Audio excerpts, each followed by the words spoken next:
As the IMF searches for a new managing director, internal documents obtained by CNN offer a unique insight into Dominique Strauss-Kahn's relationship with his staff and their mood following his resignation. In a letter to 2,500 former colleagues, Strauss-Kahn says that leaving the IMF was one of the most difficult decisions of his life. The 67-year-old economist, once seen as a strong potential candidate for France's presidency, says he felt profound sadness and frustration at having to leave under such circumstances. Strauss-Kahn is currently under house arrest at a rented apartment in New York City, fighting criminal charges of sexual assault on a hotel chambermaid. Accusations he emphatically denies.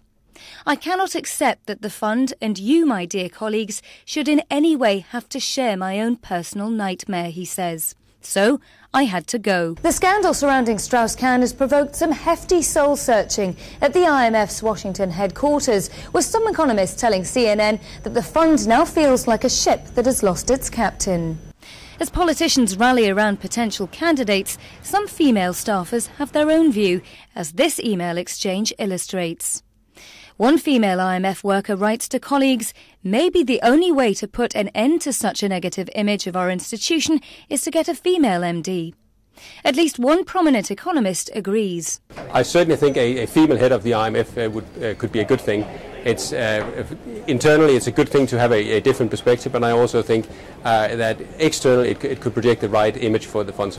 Last week, the New York Times described the IMF as a place with men on the prowl and women on their guard. And while such bad press has provoked fury at the IMF, women on the staff denied the newspaper's suggestion that they avoid wearing skirts for fear of attracting unwanted attention.